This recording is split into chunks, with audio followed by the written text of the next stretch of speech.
What if the key to handling difficult people wasn't in what you say back, but in the quiet you hold inside?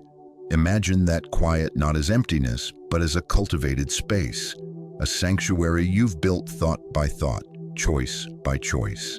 Every person you meet is carrying an invisible storm. We all are. A whirlwind of anxieties, unspoken words, and hidden pressures that shape our reactions before we even realize it.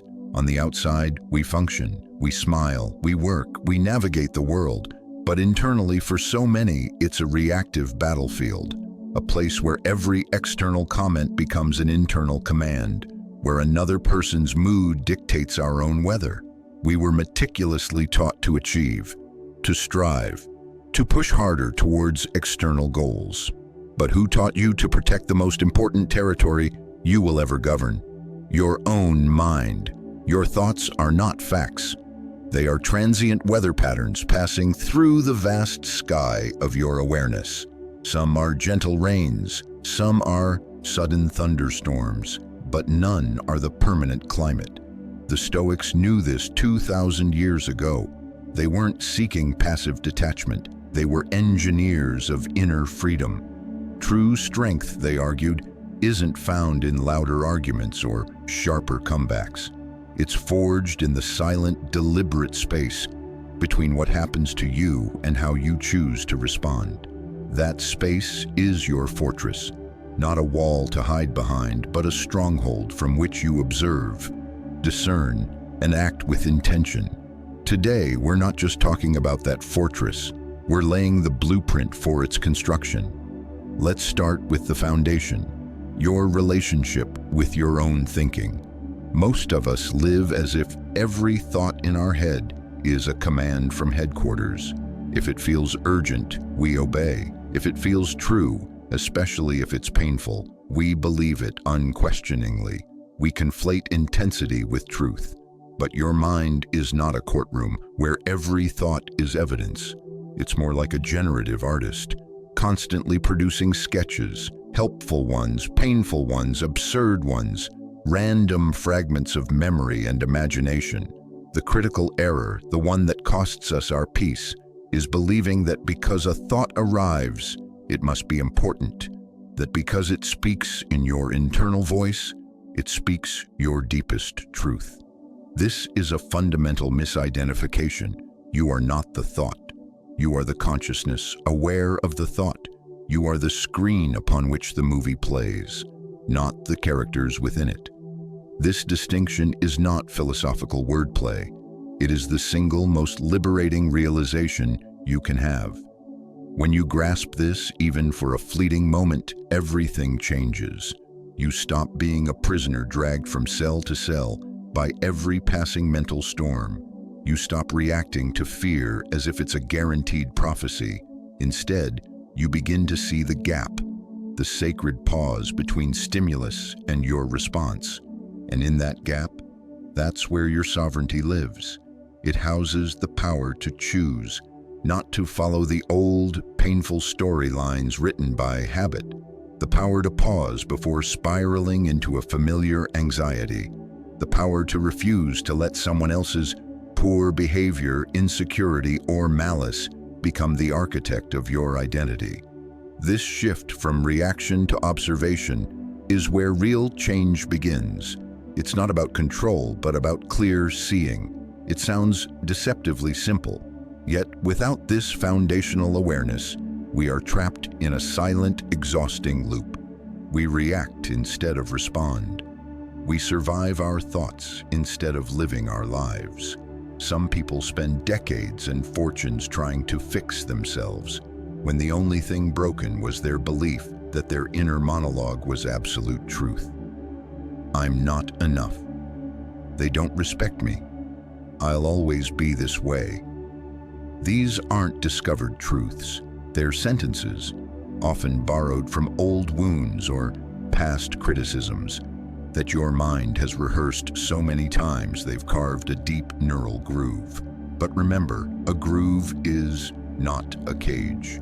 It only becomes one if you believe you have no choice but to keep walking down it. You are not the storm of your thoughts. You are the steady ground that holds them. The sky is not the passing cloud. The mountain is not the wind that buffets it. So how do we stop compulsively walking those worn mental paths? It begins with a simple, courageous, and counter-instinctual act. You become a watcher. You observe the thought without immediately buying into its storyline. You see the familiar fear arise, the old memory surface, the sharp doubt appear, and you learn to recognize it. Ah, this is a visitor. This is the not good enough story. This is the they're judging me sensation. It is a guest in the house of your mind, not the homeowner. You can offer it a seat without letting it rearrange the furniture. The Stoic philosopher Epictetus, born a slave, framed this power perfectly.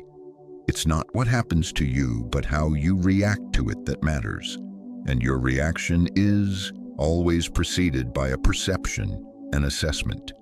That assessment is the territory you can learn to govern. Marcus Aurelius, the emperor who ruled one of history's greatest empires, from the chaos of war and plague, constantly reminded himself in his private journal, "You have power over your mind, not outside events. Realize this and you will find strength."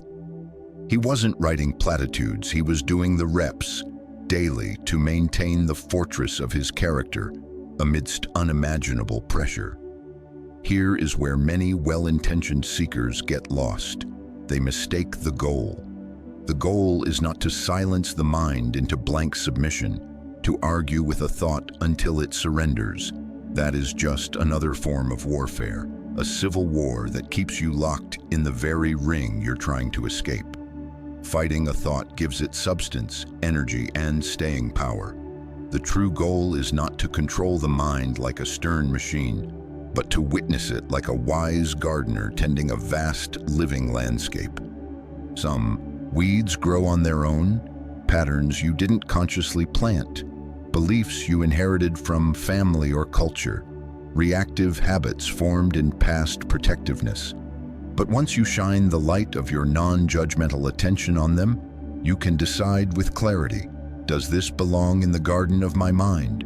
Does this thought pattern bear fruit that serves my peace and purpose? Little by little, with patience, you clear space. This is the essence of the discipline. Clarity isn't the sterile absence of thought. It's the cultivated wisdom to know which thoughts deserve your engagement, your energy, and which are merely mental static. Peace isn't a permanently silent mind, an impossible state for a living being. It's the disciplined choice to not water every weed of worry, to not feed every passing impulse of anger or fear with the fertilizer of your full attention.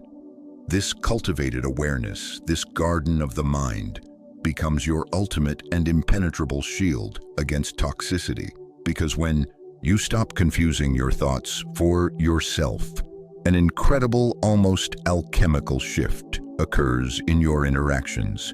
You stop absorbing and start observing. The insult, the manipulation, the passive-aggressive jab, it now hits a different surface. It doesn't knock you over because you are no longer standing in the spot where it was aimed. You've taken a subtle inner step to the side. You are safe within your fortress, watching the commotion from the clarity of the ramparts. You see the tactic, you recognize the energy behind it, and you are free to choose your next move from a place of power, not panic. Toxic people are, in a sense, illusionists. Their craft depends on convincing you that their reality is yours. They want you to believe that strength is loud and retaliatory, that victory is measured by the perfection of your comeback, that walking away is a defeat that proves their superiority. They spin a compelling story, but their greatest fear is not your anger. Anger is a fuel. They know how to burn. Their greatest fear is your calm indifference. They don't fear your arguments, they dread your absence. The moment you stop needing their reaction, craving their approval, or even resisting their drama, you evaporate the very stage upon which they perform. You realize their power was always an illusion. a shadow puppet show that required your engaged belief to exist. So, what does this principled stance look like in the raw, real-time moment of provocation? It lives and dies in the 3 seconds after a cutting remark lands. Your biology reacts first. Chest tightens, pulse quickens, face flushes.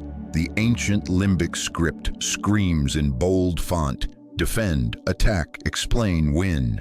And right there, in that sacred, narrow pause between the trigger and the lifelong habit, you breathe. You consciously feel the biochemical fire, but you don't let it author your next sentence. You let the wave of emotion rise. Let it peak. Feel its full intensity. And then, crucially, you let it begin to recede. You create space for the wave to pass through you, rather than you being swept away by it. Then you decide. Your reaction becomes a choice, not a reflex. This is the micro moment where freedom is won over and over. This repeated choice is the masonry of self-respect. It isn't built with loud declarations or public victories. It is laid brick by brick in silent, private decisions. It is choosing again and again not to mirror the chaos hurled at you. When you match toxicity with toxicity, even if you win the exchange, you lose something far more valuable. You lose a piece of your integrity. You become, in that moment, what they are, not who you are striving to be. That hollow, empty feeling after a successful retaliation, that is your deeper self, your moral compass, sending a clear signal you crossed your own line. Real strength is ultimately revealed, not in what you can destroy, but in what you consciously choose to protect. Your values, your energy, your inner center of gravity. From this understanding flows the profound power of strategic silence, not the silence of fear, shame, or suppression. That is a heavy, burdensome silence. We're speaking of the silence of a settled decision, a lightness. It is the silence of completion. When a toxic barb is met not with another barb, but with composed, unbroken calm, that silence echoes with a deafening clarity. It communicates without a single word. Your words do not control my peace. Your opinion does not define my worth. This cycle ends here, with me. It leaves the provocateur alone in the echo chamber of their own making, with no one to fight but themselves. This principle extends masterfully to the art of setting boundaries.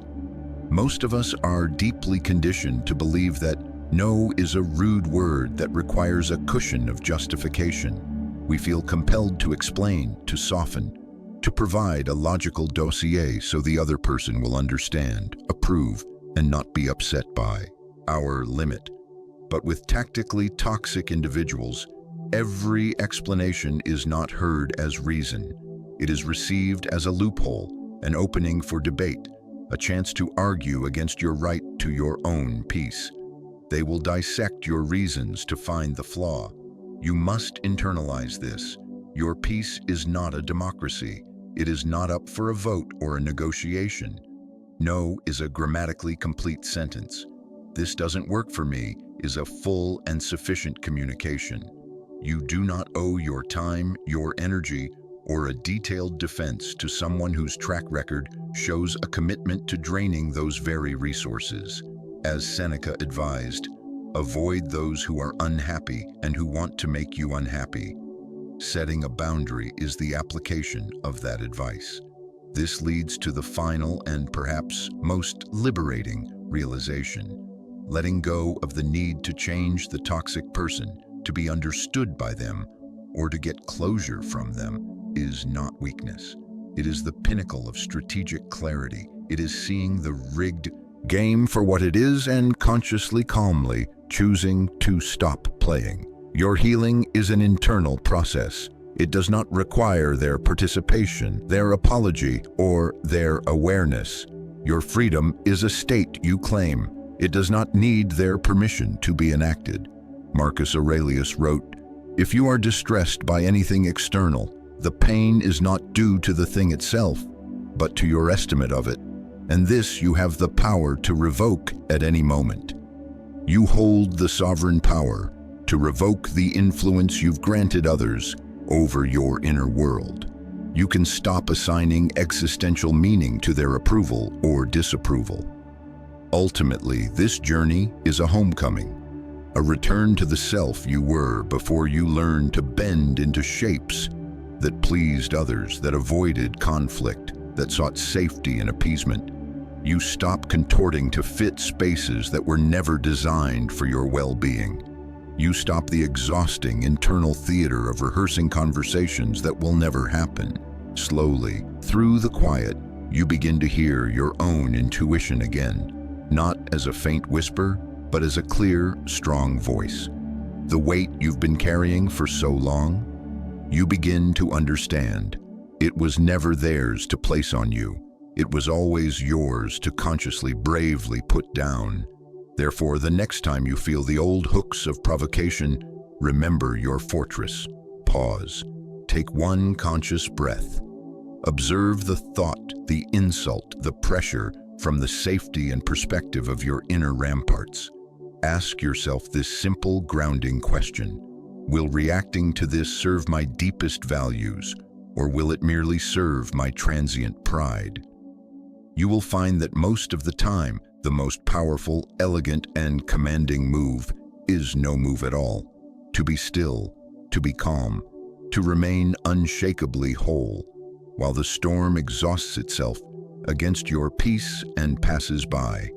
This is the practice of Stoic mindset mastery.